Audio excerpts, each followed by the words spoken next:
लोकसभा चुनाव दरवाजे पर हैं दोस्तों। और भारतीय जनता पार्टी की जो प्रचार मशीनरी है वो सक्रिय हो गई है। एक बात साफ है, इस प्रचार मशीनरी के प्रचार में आप छलावा देखेंगे, आप झूठ भी देखेंगे और आप अर्ध सत्य देखेंगे। दिलचस्प बात यह है कि दोस्तों अपने इस प्रचार में वो अपनी ही सरकार की आधिकारिक बातों को झुटला रहे हैं। मसलन ये जो वीडियो आप देख रहे हैं ना, कहा था ना, कैसी भी सिचुएशन हो मोदी जी हमें घर ले आएंगे। वॉर रुकवा दी पापा और फिर हमारी बस निकाली पापा। इस वीडियो में आप देख रहे हैं कि 3 लोग ओवर एक्टिंग कर रहे हैं। एक बेटी रो रही है, अपने मां बाप से कह रही है कि मोदी जी की वजह से हम जिंदा यूक्रेन से लौट आए। बेटी ये कहती है कि मोदी जी ने जंग रुकवा दी थी।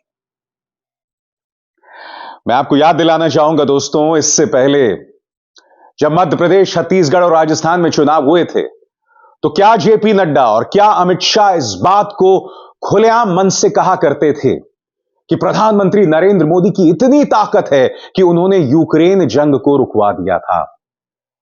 और अब लोकसभा चुनावों से पहले यह वीडियो सामने उभर कर आया है। सरासर झूठ, क्योंकि खुद विदेश मंत्रालय ने यह बात कही थी कि यह बात सही नहीं है। विदेश मंत्रालय के प्रवक्ता से साफ तौर पर पूछा गया था कि क्या प्रधानमंत्री नरेंद्र मोदी ने यूक्रेन का युद्ध रुकवा दिया था ताकि भारतीयों को वहां से निकाला जा सके। तब विदेश मंत्रालय के प्रवक्ता ने कहा था कि यह गलत बात है। अगर हम कुछ दिनों के लिए यूक्रेन युद्ध रुकवा सकते तो हम जंग को रुकवा देते। अगर हमारे बस में इतनी बात होती तो सुनिए विदेश मंत्रालय के प्रवक्ता अरिंदम बागची ने उस वक्त क्या कहा था, सुनते हैं। Extrapolating that to say that somebody is holding a bombing or that this is somewhere we are coordinating that, I think is absolutely inaccurate. I don't think if I could be more facetious, then it will extrapolate itself. So we would then order a resumption of bombing. I think that's really getting a bit much ahead of ourselves. मगर इस सच के बावजूद JP Nadda हो, अमित शाह हो या अब Bharatiya Janata party का प्रचार तंत्र इस वीडियो के जरिए आप तक झूठ पहुंचा रहा है और लगातार पहुंचा रहा है। आज मैं सवाल पूछना चाहता हूं कि क्या भाजपा का प्रचार यानी कि सिर्फ झूठ? और मैं नहीं भूला हूं, प्रधानमंत्री नरेंद्र मोदी ने विपक्ष पर हमला बोलते हुए एक बार क्या कहा था, झूठ बोलो, बार बार झूठ बोलो।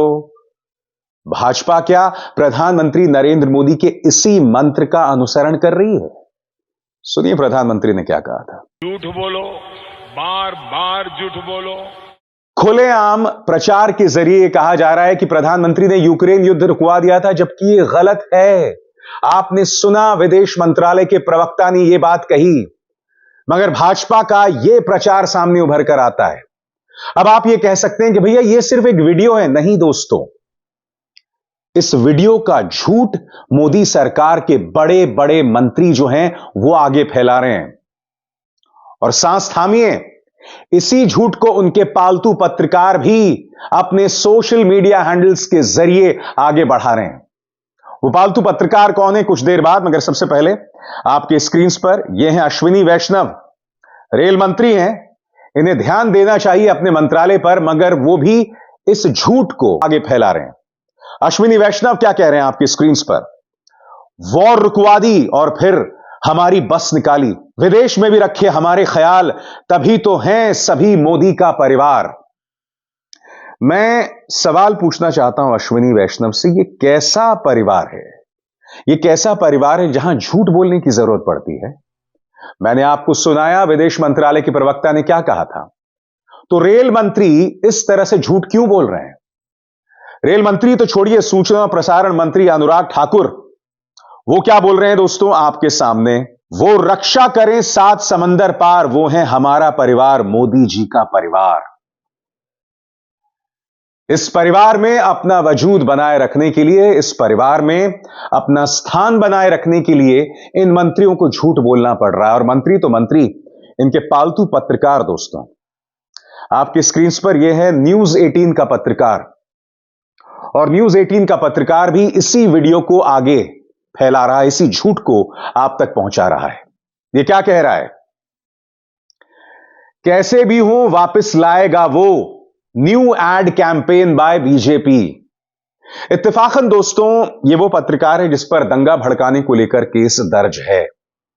मैं आपसे सवाल पूछना चाहता हूं, इस पत्रकार को, जो कि देश के सबसे धनी आदमी मुकेश अंबानी के चैनल न्यूज 18 में काम करता है, इसे यह गलत बयानी करने की क्या जरूरत पड़ रही है? इस झूठ को यह आगे क्यों फैला रहा है? यह तो कल्पना से विचित्र है दोस्तों।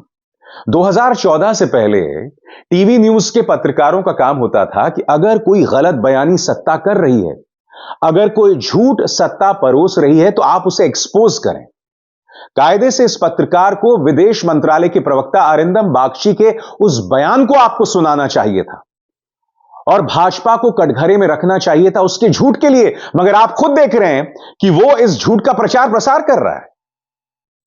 इसीलिए मैं आपसे बार बार कहता हूं, यह बराबरी का मुकाबला नहीं है दोस्तों। एक तरफ पूरा प्रचार तंत्र जिसका फोकस सिर्फ झूठ पर होता है, वो झूठ के सहारे विपक्ष पर हमला करता है और इसमें मदद इसके जैसे पत्रकार करते हैं। वो पत्रकार जो देश के सबसे ज्यादा देखे जाने वाले चैनल में काम कर रहे हैं, वो पत्रकार जो देश के सबसे धनी आदमी के चैनल में काम कर रहे हैं, और ऐसा ये लगातार करते हैं, बार बार करते हैं।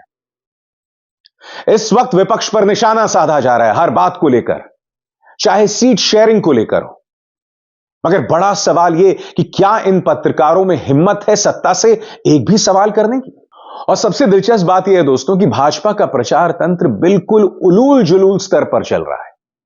जैसा कि आप जानते हैं कि शत्रुघ्न सिन्हा टीएमसी की तरफ से चुनाव लड़ेंगे, वो उनके कैंडिडेट हैं। अब भाजपा के प्रचार तंत्र का जो मुखिया है अमित मालवीय, वो शत्रुघ्न सिन्हा की किसी पुरानी मूवी का एक क्लिप चला रहा है जिसमें बतौर अभिनेता शत्रुघ्न सिन्हा एक औरत के साथ दुष्कर्म कर रहे हैं, उसके पीछे भाग रहे हैं। और अमित मालवीय क्या कहता है? इन जैसे लोगों को टीएमसी टिकट दे रही है जो लड़कियों के साथ दुष्कर्म करते हैं। अरे भाई मालवीय, एक व्यक्ति जो स्क्रीन पर रोल करता है और ऑफ स्क्रीन जो काम करता है, उसमें जमीन आसमान का फर्क होता है। और सबसे बड़ी बात यह ना भूलें, शत्रुघ्न सिन्हा अपनी जिंदगी के, अपने राजनीतिक जीवन के 80% हिस्से में भाजपा के साथ थे। सबसे पहले वो चुनावी मैदान में आए थे जब कांग्रेस की तरफ से राजेश खन्ना थे और भाजपा की तरफ से शत्रुघ्न सिन्हा। और ये ना भूलें 2014 में वो भाजपा की तरफ से लोकसभा से चुनाव जीते थे। तो क्या कहा जाए, इससे पहले जो भाजपा ने लगातार शत्रुघ्न सिन्हा को टिकट दिए, चुनाव लड़वाए, तो क्या वो एक ऐसे व्यक्ति को चुनाव में टिकट दे रहा था जो औरतों के साथ दुष्कर्म करता है? सबसे पहली बात, अमित मालवीय, इन दो तस्वीरों पर गौर करो तुम। यहां पर अमित मालवीय दिखाई देता है आईआईटी बीएचयू छात्रा के साथ जिन लोगों ने कथित तौर पर दुष्कर्म किया था, दुष्कर्म करने का आरोप है, उनके साथ ही अमित मालवीय दिखाई दे रहा है। तो इससे तुम्हारे चरित्र के बारे में क्या पता चलता है अमित मालवीय?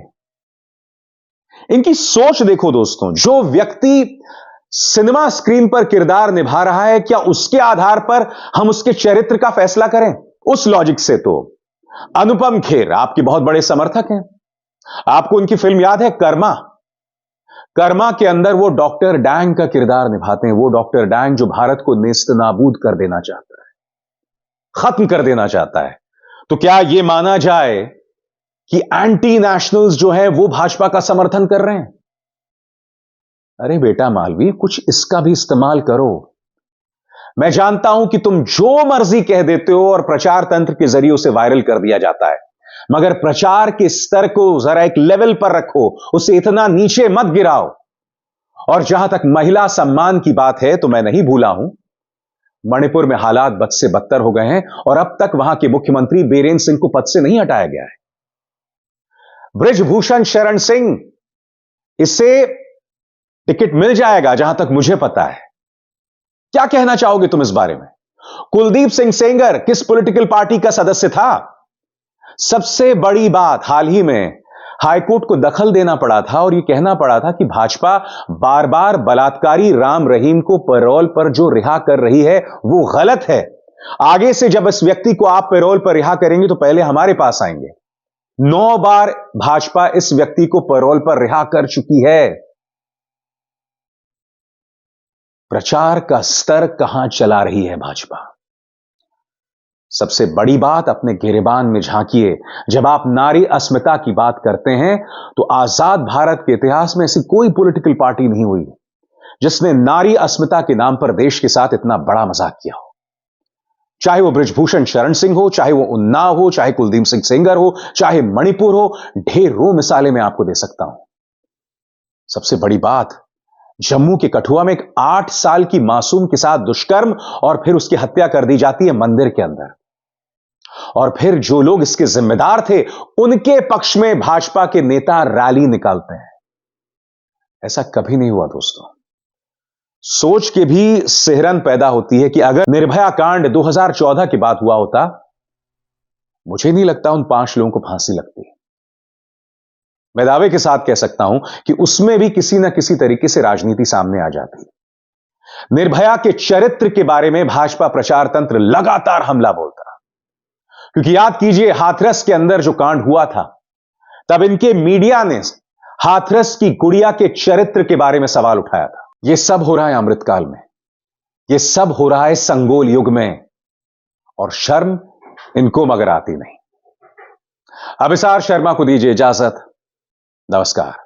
स्वतंत्र और आजाद पत्रकारिता का समर्थन कीजिए, सच में मेरा साथी बनिए। बहुत आसान है दोस्तों, इस ज्वाइन बटन को दबाइए और आपके सामने आएंगे ये 3 विकल्प, इनमें से एक चुनिए और सच के इस सफर में मेरा साथी बनिए।